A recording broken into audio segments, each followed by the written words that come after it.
پھر صحابہ کا ایک اور عمل، حضرت ابو عامر رضی اللہ تعالیٰ عنہ یہ عرض کرتے ہیں کہ ایک بار نبی پاک صلی اللہ تعالیٰ علیہ وسلم گھر سے نکلے تو کہتے ہیں میں نے بھی ارادہ کیا کہ حضور کے ساتھ ساتھ چلوں. صحابی کا نام ذہن میں رکھنا ہے آپ نے، ابو عامر رضی اللہ تعالیٰ عنہ، اور نبی پاک صلی اللہ تعالیٰ علیہ وسلم کے ساتھ جا رہے ہیں اور پیچھے پیچھے حضرت ابو عامر ہیں اور آگے آگے نبی پاک صلی اللہ تعالیٰ علیہ وسلم جا رہے ہیں. اب مزے کی بات دیکھیں، جب ایک گلی سے دوسری گلی میں گزرے نا تو وہاں پر ایک صحابی رسول نے اپنے گھر میں اپنے بیوی بچوں کو، اپنے عزیز و قریب کو، گلی والوں کو اکٹھا کر کے نا حضور کی آمد کی باتیں کر رہے تھے. کیا کر رہے تھے جی؟ حضور کی آمد کی باتیں کر رہے تھے. ابو عامر اس پورے واقعے کو بیان کر رہے ہیں، فرماتے عرض کرتے ہیں کہ جب ہم جا رہے ہیں نبی پاک بھی ساتھ ہیں تو جب ہم اس گلی میں آئے نا جس گلی میں صحابہ میلاد منا رہے تھے، میلاد کا مطلب ہے نبی کی ولادت کی خوشی کی باتیں کرنا، تو وہ صحابی نا حضور کی آمد کا ذکر کر رہے تھے. میرا محبوب ایسا ہے جس نے چاند کو واپس بلایا ہے،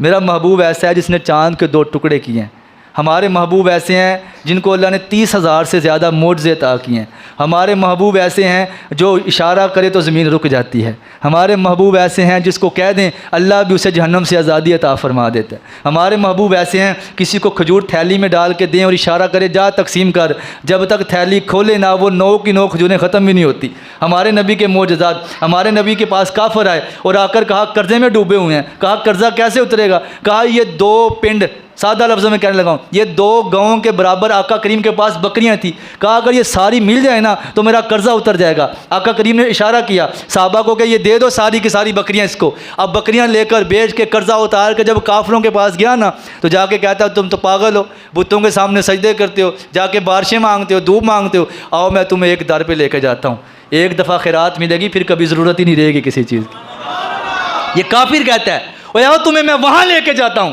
اور جہاں ایک بار خیرات ملے گی. تم یہاں روز آتے ہو، کبھی بارش مانگنے کبھی کچھ مانگنے، آؤ تمہیں ایک در مصطفیٰ پہ لے کے جاتا ہوں، پھر ساری زندگی کسی کے سامنے جولی پھیلانے کی ضرورت رہے گی نہیں. ابو عامر کہتے ہیں ہم جب اس گلی میں سے ہوئے تو وہ صحابی رسول وہ اپنے بیوی بچوں کو، گلی والوں کو، محلے والوں کو بٹھا کر عزیز و قارب کو نہ ذکر کر رہے تھے. تو جیسے ہی نا نبی پاک اس گھر کے قریب سے گزرے نا تو اندر سے آواز آئی میلاد مصطفیٰ کے ذکر کی کہ حضور تو اتنے پیارے ہیں، حضور کی تو زلفیں ایسی ہیں، حضور کا تو چہرہ ایسا ہے، حضور کے تو ہاتھ ایسے ہیں جب پیالے میں رکھتے ہیں تو نہریں جاری ہو جاتی ہیں، حضور کا تو سینہ ایسا ہے جس میں اللہ نے اپنا نور شامل فرمایا ہوا ہے، حضور تو ایسے ہیں، حضور تو ایسے ہیں. اب وہ ذکر کر رہے تھے. اب ابو عامر بیان کرتے ہیں کہ جیسے ہی پیارے آقا کو آواز آئی نا پیارے آقا نے فوراً دروازہ کھول دیا. جیسے ہی پیارے آقا نے دروازہ کھولا نا تو صحابی کی نظر پڑی، وہ انہیں کوئی پتہ نہیں ہے کیا ہے کیا نہیں، ان کی دوڑیں لگ گئیں، آ کے قدموں میں گر گئے، رونے لگ گئے، روتے جا رہے ہیں کہ آقا کریم ہمارے گھر میں تشریف لے آئے. یہاں پر محدثین نے ایک بات لکھی ہے، آپ نے فرمایا کہ میلاد کے ذکر کے وقت حضور کا آنا اس بات کی دلیل ہے جہاں ذکر مصطفیٰ ہوتا ہے حضور تشریف لے جاتے ہیں. یہ اس بات کی دلیل ہے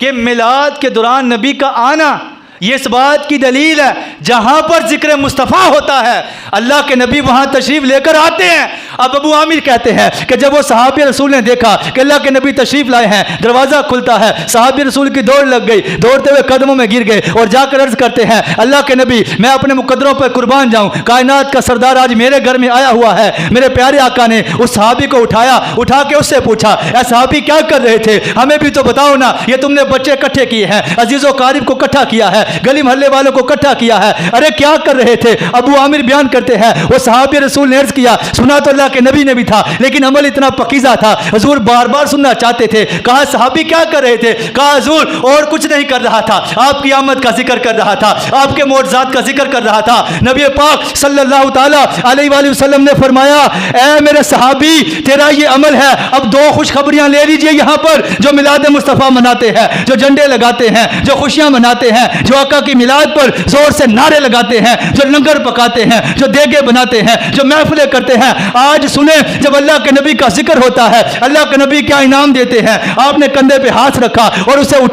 اٹھا کے کہنے لگے اے میرے صحابی تو میرا ذکر کر رہا تھا, میرے معجزات کو بیان کر رہا تھا, میری ولادت کے چرچے کر رہا تھا, سن لے پھر تیرا عمل اتنا پاکیزہ عمل ہے, تیرے اس عمل کی وجہ سے اللہ تعالیٰ فرشتوں میں فخر محسوس کر رہا ہے. اب صحابی رسول نے جب دیکھا اللہ کے نبی موج میں آئے ہیں, ذرا رکے اگلی بات بھی سن لیں. انہوں نے دیکھا اللہ کے نبی آج موج میں ہے, آج کچھ دینا چاہتے ہیں. انہوں نے ہاتھ باندھ کے عرض کی لجپال کریم آقا یہ تو آپ نے مجھے انعام دیا ہے نا, ہم نے سنا ہے جو آپ کا ذکر کرتے ہیں وہ کچھ مانگے آپ انہیں بھی عطا فرماتے ہیں, یہ تو آپ نے کرم کیا, یہ تو آپ نے فضل کیا, ہمیں ہمارے کہنے پہ بھی کچھ عطا فرما دیں. میرے نبی پاک نے فرمایا اے میرے صحابی جہاں تو نے مانگا ہے پھر ہم دینے لگے ہیں, اب ذرا سنبھال کے رکھنا وہ دیا کیا ہے. کہا میرے صحابی جو تو عمل کر رہا تھا اللہ نے تجھے بھی بخش دیا ہے, اور یاد رکھنا قیامت تک کے لیے جو بندہ یہ عمل کرے گا اللہ تعالیٰ اس کی بخشش فرما دے گا.